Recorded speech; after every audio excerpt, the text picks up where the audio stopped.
कोकणाच्या डोंगर रांगा आणि नारळी पोफळीच्या बागांच्या मधोमध एक गाव होतं. गावातल्या लोकांच्या बोलण्यात नेहमी एक जागेचा उल्लेख व्हायचा, ती शापित वास्तू.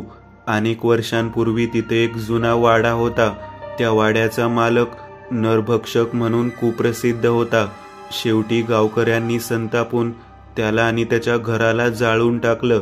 त्यानंतर त्या जागेवर पाय ठेवणारा कोणी परत जिवंत राहिला नाही असं म्हटलं जायचं. पण काळ गेला, नवी पिढी आली आणि अशा गोष्टींना अंधश्रद्धा म्हणून झिडकारलं जाऊ लागलं. अशाच वेळी देशमुख कुटुंबाने ठरवलं नवीन घर बांधायचं. शहरी धकाधकीतून कंटाळून ते गावाकडे आले होते. बापू देशमुख, त्यांची पत्नी अर्चना, 2 मुलं आणि बापूंची आई, हे मिळून 5 जण. जागा शोधताना त्यांना एक रिकामी, सरळ, सपाट जागा सापडली. आसपास झाडं, ओढा आणि दूरवर डोंगरांची रांग. गावकऱ्यांनी सावध केलं, बापूराव, ही तीच वास्तू आहे जिथं कोणी घर बांधत नाही. इथं राहिलात तर आयुष्यभर शांतता नाही. पण बापू हसले, अहो, हे सगळं अंधश्रद्धा आहे. आम्ही शिक्षण घेतलेले आहोत, कुठलं काही भूतपिशाच नसतं. अर्चना थोडी अस्वस्थ होती, पण नवऱ्याच्या हट्टापुढे नतमस्तक झाली. काही महिन्यात पक्कं घर उभं राहिलं. पांढऱ्या रंगाचं, 2 मजल्याचं, लाकडी झोपाळा अंगणात. देशमुख कुटुंबानं आनंदानं गृहप्रवेश केला. सुरुवातीला सगळं सुरळीत होतं. मुलं शाळेत जायची, अर्चना बागेत फुलं लावायची, बापू गावातल्या लोकांशी मिसळायचे. पण एका रात्रीपासून विचित्र गोष्टी सुरू झाल्या. अर्चना स्वयंपाकघरात होती. पाण्याचं पातेलं स्वतः हललं. तिने घाबरून दाराकडे पाहिलं, पण तिथं कोणी नव्हतं. राधिकानं सांगितलं की तिला रात्री झोपेत एक स्त्री खिडकीतून डोकावताना दिसते. अजयच्या वहीत कुणीतरी कोळशानं लिहून ठेवलं होतं, हे घर आमचं आहे. बापू मात्र सगळं दुर्लक्ष करायचे. लहान मुलांची कल्पनाशक्ती आहे आणि वयांतली अक्षरं तूच लिहिलीस अजय. लोकांच्या भूतकथांमुळे तुम्ही घाबरत आहात. पण घटनांची तीव्रता वाढत गेली. एका रात्री आईनं किंचाळून सगळ्यांना उठवलं. ती म्हणाली, तिच्या गळ्यावर कोणीतरी बर्फासारखा हात ठेवला होता. तिच्या मानेवर खरोखरच निळे व्रण होते. अर्चना ओरडली, बापू, आता तरी लक्ष द्या, काहीतरी आहे या घरात. बापू डोकं हलवत म्हणाले, मी पुजारी बोलावतो, म्हणजे सगळ्यांना समाधान मिळेल. गावातला जुना पुजारी आला. त्यानं घरात पाऊल टाकताच कपाळावर आठ्या चढवल्या. हे घर साधं नाही. जमिनीत अजूनही त्या नरभक्षकाच्या आक्रोशाचे ठसे आहेत. तुम्ही या वास्तूत राहिलात तर दररोज एक संकट तुमच्यावर येईल. बापू हसले, हे तुमचं अंधश्रद्धेचं बोलणं आहे. पुजारी निघून गेला. पण अर्चनाच्या मनात भीती पक्की बसली. त्यानंतर घटनांची मालिका सुरू झाली. एकदा रात्री सगळे झोपलेले असताना दारं आपोआप आपटली. भिंतीवर काळ्या सावल्या रांगू लागल्या. मुलं रडत ओरडत उठली. दुसऱ्या दिवशी अंगणात त्यांनी पाळलेली शेळी मृत सापडली. जणू कोणीतरी गळा चावून रक्त शोषून घेतलं होतं. राधिकाला रोज स्वप्नात तीच स्त्री दिसे. केस मोकळे, डोळे रक्ताळलेले. ती म्हणायची, या घरातून जा, नाहीतर मी एक एक करून सगळ्यांना घेऊन जाईन. बापू अजूनही हट्टी होते, आपण इथून जाणार नाही, हे घर माझं आहे. पण काही दिवसात त्यांचीच अवस्था बदलली. त्यांनी आरशात आपला चेहरा पाहिला आणि ओरडले. त्यांना दिसला एक रक्ताळलेला पुरुष, डोळ्यात द्वेष, हातात कत्तलखाना. ते थरथरत जमिनीवर कोसळले. त्या दिवसापासून बापू वेडे झाले. कधी स्वतःशी बोलत बसायचे, कधी घराच्या भिंतीवर लोखंडी रॉड आपटायचे. मुलं बापाकडे बघून घाबरायची. गावकऱ्यांनी शेवटी हस्तक्षेप केला. देशमुखबाई, हे घर सोडा, नाहीतर उशीर होईल. पण अर्चना असमंजस होती. कुठं जावं? सगळं आयुष्य इथे गुंतवलं होतं. एका रात्री मात्र भीतीचा कळस झाला. अजय गायब झाला. घरभर शोधलं. शेवटी तळघरात तो सापडला. भिंतीवर खिळलेला, डोळे पांढरे, ओठांतून रक्त वाहत होतं. तो श्वास घेत नव्हता. राधिका उन्मळून पडली. आई, आपण इथून जाऊया कृपा करून. त्याच रात्री पुन्हा ती स्त्री प्रकटली. यावेळी सगळ्यांना दिसली. ती म्हणाली, माझा पती नरभक्षक होता. त्याने मला यातना देऊन ठार मारलं. माझं रक्त या जमिनीत सांडलं, म्हणून ही वास्तू शापित झाली. जो इथे घर बांधेल त्याला माझ्या पतीसारखीच शिक्षा भोगावी लागेल. अर्चनानं हात जोडले. आम्ही इथून जाऊ, फक्त माझ्या कुटुंबाला सोडून द्या. पण आत्मा क्रूरपणे हसला. आता खूप उशीर झाला आहे. तुमच्या पतीचं मन आधीच शापानं ग्रासलं आहे. तो माझ्या पतीसारखा नरभक्षक बनेल. बापू तिथंच उभे होते. त्यांच्या डोळ्यात लाल चमक होती. अचानक त्यांनी राधिकाला पकडलं. माझ्या बळीची वेळ आली आहे. अर्चनानं जीव तोडून मुलीला वाचवलं. त्यावेळी पुजारी पुन्हा तिथं आले. त्यांनी हातात मंत्र उच्चार करत पवित्र भस्म फेकलं. हे आत्मे, ही निर्दोष मुलं सोडा. तुमचं सत्य आता उघड झालं आहे. त्या स्त्रीचा आक्रोश आकाशात घुमला. बापू जमिनीवर कोसळले. त्यांचा श्वास थांबला. आत्मा धुरासारखी विरून गेली. राधिकानी अर्चना वाचल्या, पण कायमच्या जखमी झाल्या. त्या घरातलं सगळं त्यांनी सोडलं आणि गाव सोडून दूर निघून गेल्या. आजही ती वास्तू तशीच उभी आहे. दरवाजे गंजलेले, भिंती काळवंडलेल्या. कोणी तिकडं पाय ठेवायला धजत नाही. गावात एक म्हण झाली आहे, जिथं रक्त सांडतं तिथं घर बांधणं म्हणजे आत्म्यांना कैद करणं. पुढचा अनुभव. मकबऱ्याचे मौन. महाराष्ट्राच्या निजामशाही काळातील एक प्राचीन गाव. त्याच्या सीमेवर पसरलेलं गूढ अरण्य आणि त्या अरण्याच्या मध्यभागी उभा असलेला एक मकबरा.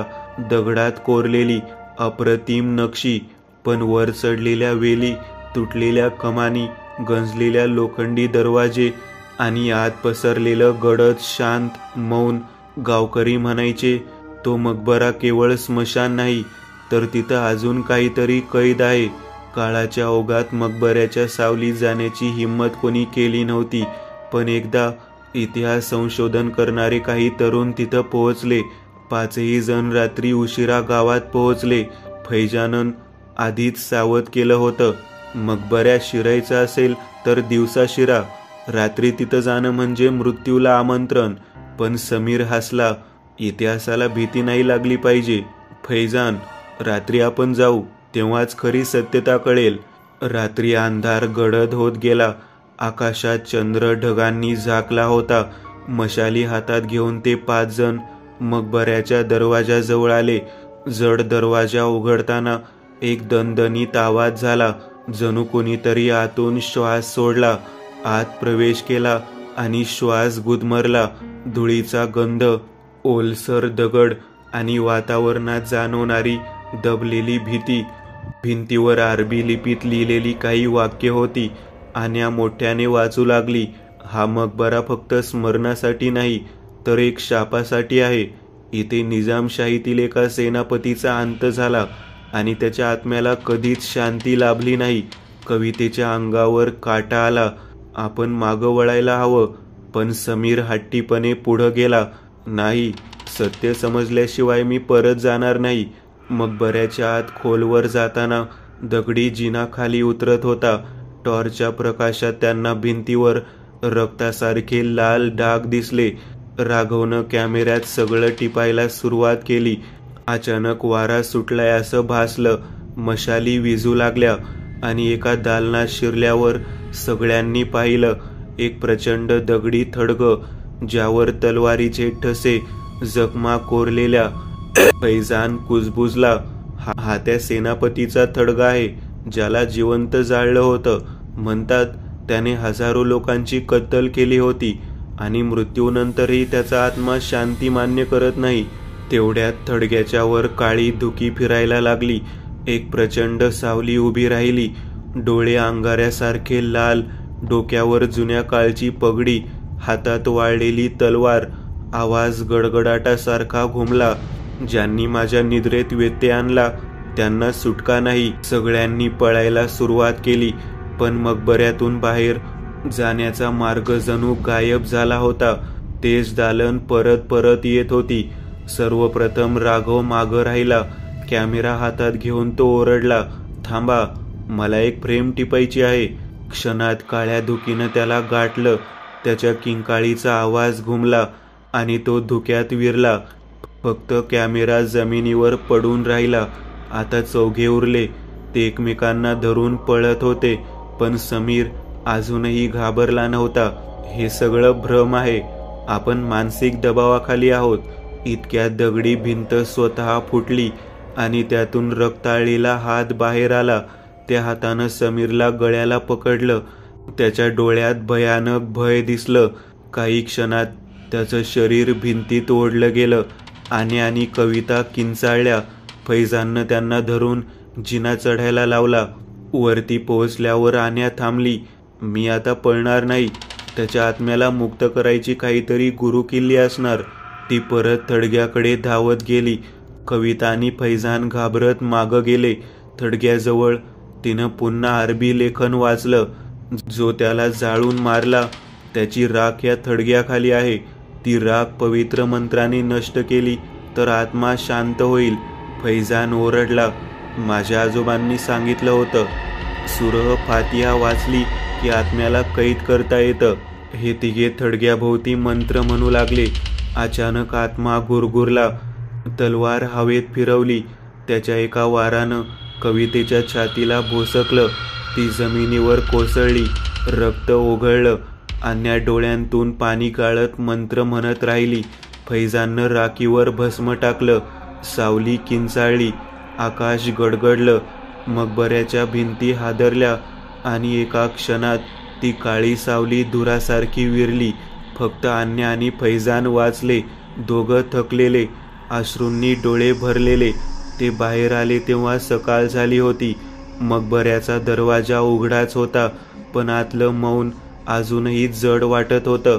अन्यानं हळूच म्हणाली, इतिहास म्हणजे केवळ दगड भिंती नव्हेत, तिथे रक्त, शाप आणि आत्मेही कैद असतात. फैजान तिच्याकडे पाहून मान डोलावली. आता या मकबऱ्याकडे कुणीही परत येणार नाही. आजही त्या मकबऱ्याभोवती वारा वाहतो, पण लोक म्हणतात त्या वाऱ्यात अजूनही मृत सेनापतीच्या तलवारीचा आवाज ऐकू येतो. पुढचा अनुभव. जांभळवाडीतील नरभक्षक. कोकणातील डोंगराच्या कुशीत वसलेलं एक लहानसं गाव, घनदाट जंगलांनी वेढलेलं, ओढ्यांच्या गूढ सुरांनी सतत गुंजणारं. गावाच्या टोकाला होती एक विशाल जांभळवाडी. शेकडो झाडं, सावलीच्या छत्राखाली अंधाराचं साम्राज्य निर्माण करणारी. गावकरी त्या वाडीत दिवसासुद्धा पाऊल टाकत नसत, कारण तिथं वास होता नरभक्षकाचा. अशी कथा सगळ्या पिढ्यांनी ऐकली होती. लोक म्हणायचे, त्या जांभळाच्या बागेत कोणी शिरलं तर परत येत नाही. कुणाला आवाज ऐकू येतो, कुणाला झाडांच्या फांद्यावरून डोळे लाल होऊन पाहणारी सावली दिसते, आणि मग त्या माणसाचा पत्ता लागत नाही.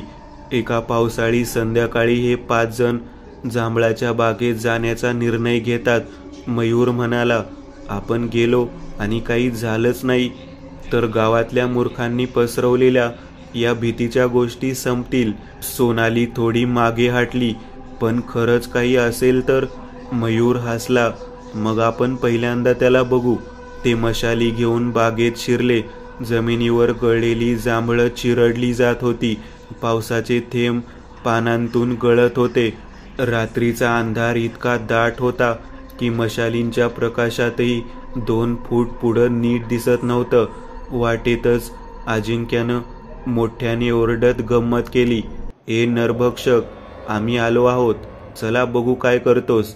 त्याचा आवाज झाडांच्या फांद्यावर आदळून परत आला, पण परतीच्या आवाजात काहीतरी वेगळं होतं. जणू कोणीतरी त्या शब्दांवर गुरगुरलं होतं. सोनालीच्या अंगावर काटा आला. तुला ऐकू आलं का? कोणी गुरगुरलं? मयूरनं हात हलवला. भ्रम आहे. ते पुढं सरकले. बागेत खोलवर शिरल्यावर वातावरण जड होऊ लागलं. अचानक वाऱ्याचा झोत आला आणि मशाल विझली. अंधार पसरला. दुसरी मशाल पेटवली तेव्हा त्यांनी पाहिलं, झाडाच्या एका फांदीवर कोणीतरी बसलं होतं. ते डोळे लालसर, तोंडाभोवती रक्ताचे डाग, केस विस्कटलेले, हातात हाडं.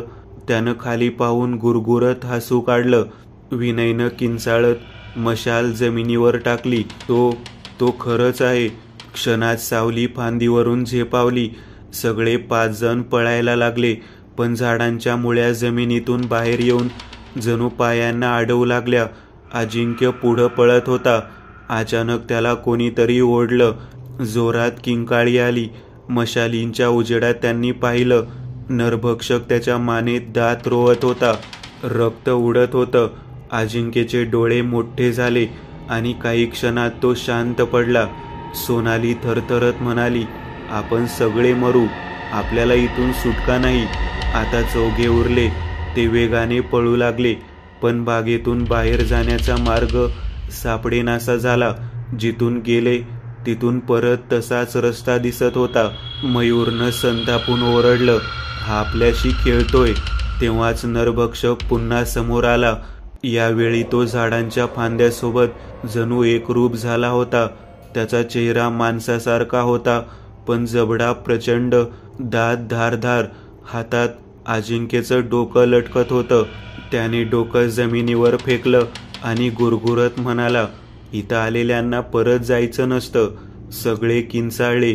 मयूरनं मशाल उचलून त्याच्यावर झेप घेतली, पण सावलीनं त्याला पकडलं आणि झाडाच्या खोडावर आपटून ठेचून काढलं. मयूरचं रक्त पानांवर सांडलं आणि काही क्षणात त्याचं शरीर निश्चल झालं. प्राजक्ता आणि सोनाली अश्रूंनी डोळे भरून थरथरत उभ्या राहिल्या. विनय घाबरून पुटपुटत होता, तो आपल्याला संपवणार आहे. पण का? तेवढ्या सोनालीच्या नजरेला जमिनीवर काहीतरी दिसलं. एका जुन्या दगडावर अरबी आणि फारशी अक्षरं कोरलेली होती. ती वाचता आली नाहीत, पण त्यावर एका स्त्रीचं चित्र होतं. फैजानच्या गावातील जुन्या कहाण्यांमधल्या शब्दांची तिला आठवण झाली. तो नरभक्षक मुळात माणूस होता. एका स्त्रीच्या विश्वासघातामुळे त्याला शाप मिळाला. तिच्या आत्म्याला मुक्त केलं तर त्याचाही शाप संपेल. सोनालीनं प्राजक्ताला धरून म्हणाली, आपल्याला त्याच्या मृत्यूचं रहस्य शोधावं लागेल, नाहीतर आपणही मरू. तेवढ्यात नरभक्षक पुन्हा समोर आला. यावेळी त्याने विनयला पकडलं. प्रचंड नखांनी त्याला हवेत उचललं.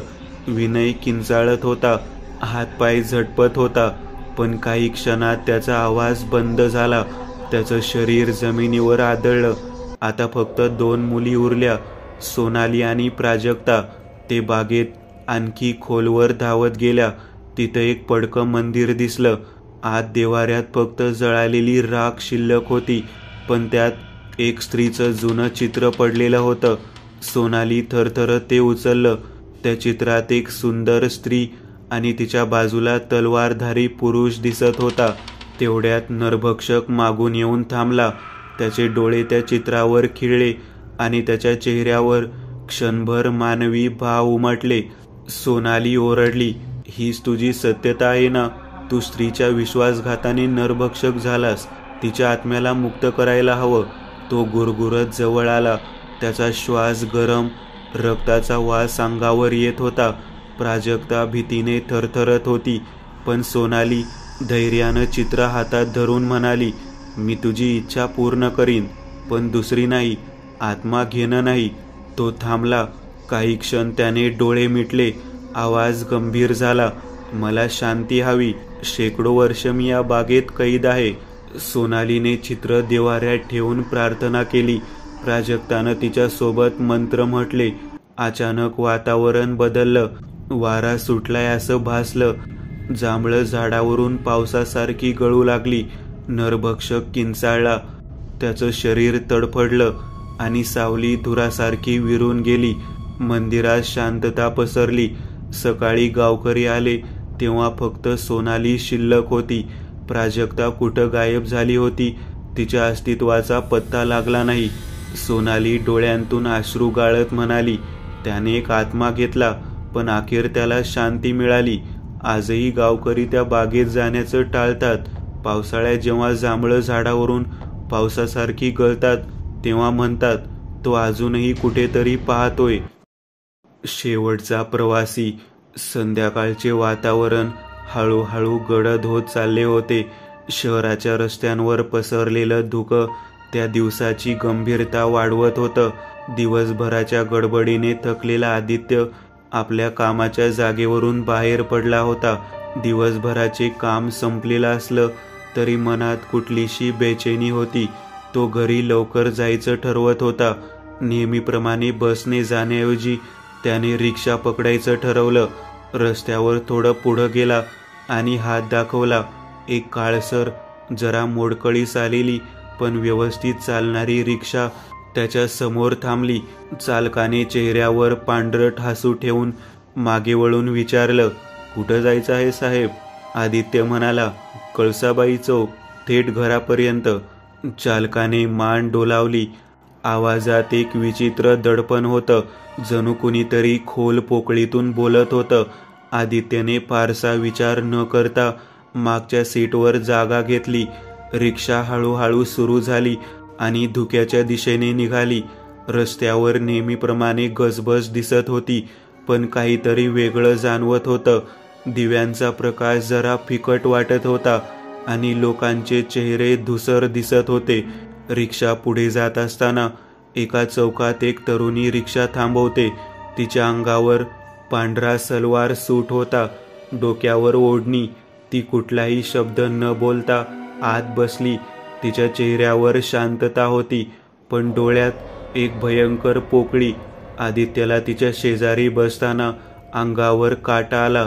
त्याने हलकेच विचारलं, कुठे उतरणार आहात? ती एक क्षण त्याच्याकडे बघत राहिली आणि मग मंद आवाजात म्हणाली, माझं ठिकाण समोरच आहे. आदित्य गोंधळला, कारण रिक्षा कुठल्याही विशिष्ट ठिकाणावर थांबली नव्हती. रिक्षा चालक मात्र काही न बोलता पुढे जात राहिला. थोडं पुढे जाऊन एका पुलाखाली पुन्हा रिक्षा थांबली. यावेळी एक म्हातारा आत चढला. त्याचे डोळे खोल गेलेले, हातात जुनाट काठी आणि चालण्यात थकव्यापेक्षा मृतत्वाची छाया. तोही शब्द न बोलता बाजूला बसला. आता रिक्षेत आदित्य, ती पांढऱ्या कपड्यांतील मुलगी आणि म्हातारा बसले होते. रिक्षा वेगाने निघाली, पण आदित्यचं मन मात्र अधिकच अस्वस्थ होऊ लागलं. प्रत्येक नवीन प्रवाशाबरोबर वातावरण थंडावत चाललं होतं. अचानक मागून वाऱ्यासारखा आवाज आला आणि एक तरुण मुलगा रिक्षेत शिरला. त्याच्या कपड्यांवर रक्ताचे डाग होते आणि चेहऱ्यावर जखमा. त्याने काही न बोलता हसण्याचा प्रयत्न केला, पण ते हसू इतकं विकृत होतं की आदित्यला श्वास घ्यायलाही अवघड झालं. आता मात्र आदित्यची भीती शिगेला पोहोचली होती. त्याने चालकाला आवाज दिला, भाई थांबा इथे, मी उतरणार आहे. पण चालक मागे वळलाच नाही. त्याच्या खांद्याच्या हाडापलीकडे एक फिकट पांढरट हात हालताना दिसत होता, जणू तो माणूस नसून एखादं कवच होतं. रिक्षेचा वेग अचानक दुप्पट झाला. रस्ते बदलत होते, पण आदित्यला काहीही ओळखता येत नव्हतं. त्याला असं वाटत होतं की तो शहरात नसून एखाद्या परक्या प्रदेशात नेला जात आहे. रिक्षेतील प्रवासी एकमेकांकडे पाहत नव्हते. ते फक्त शून्यात नजर रोखून बसले होते. त्यांच्या श्वासाचा आवाज ऐकू येत नव्हता. आदित्यला जाणवलं की ही लोक जिवंत नाहीत, ते सगळे मृत आत्मे आहेत आणि तोच एकटा जिवंत आहे. त्याने पुन्हा चालकाला जोरात हाक मारली, अरे कुठे नेत आहेस मला? चालकाने पहिल्यांदा मान हलवली. त्याचा चेहरा आदित्यच्या अंगावर काटा आणणारा होता. पांढरट डोळे खोल गेलेले आणि ओठांवर रक्ताची रेषा. चालक मंद आवाजात म्हणाला, सगळ्यांना त्यांच्या ठिकाणी सोडतो, तुला शेवटी. आदित्य घामाघूम झाला. त्याला जाणवलं की तो एका मृत प्रवासात अडकला आहे. रिक्षा पुढे पुढे जात होती. रस्ता आता निर्जन झाला होता. कुठेही माणसाचा मागमूस नव्हता. एका वळणावरून जाताना रिक्षा थेट जुन्या पडझड झालेल्या हॉस्पिटल समोर थांबली. मुलगी, म्हातारा आणि रक्ताने माखलेला तरुण एका मागोमाग रिक्षेतून उतरले. त्यांनी मागे वळून आदित्यकडे पाहिलं नाही. ते थेट हॉस्पिटलच्या अंधारात अदृश्य झाले. आता रिक्षेत फक्त आदित्य आणि चालक उरले होते. आदित्यचा श्वास अडखळत होता. तो उतरण्याचा प्रयत्न करताच चालकाने हात पुढे केला. त्याचा बर्फासारखा थंड हात आदित्यच्या मनगटाला भिडला. तुझं ठिकाण अजून आलं नाही, चालक हसत म्हणाला. आदित्यने जोर लावून स्वतःला सोडवलं आणि दार उघडून बाहेर उडी मारली. तो धडपडत रस्त्यावर पडला. डोळे वर करून पाहतो तर रिक्षा कुठेच नव्हती. फक्त धुक्यात विरघळणारा काळसर आवाज ऐकू येत होता. इंजिनचा गूढ गडगडाट आणि मृत प्रवाशांची शांत कुजबूज. तो उठून धावत सुटला. काही अंतरावर प्रकाश दिसू लागला. ते एक खरं हॉस्पिटल होतं, जिथे अजूनही माणसं, डॉक्टर, नर्स काम करत होते. तो थेट आत शिरला, पण मन अजूनही धडधडत होतं. खऱ्या प्रकाशात आल्यावरही त्याला जाणवत होतं की कुणीतरी त्याच्या मागे आहे. काय खरं होतं, काय भास होता हे त्याला उमजत नव्हतं, पण त्याने अनुभवलेलं विसरणं अशक्य होतं. एक प्रवास, मृत प्रवाशांसोबतचा प्रवास, ज्याने त्याचं आयुष्य कायमचं बदलून टाकलं.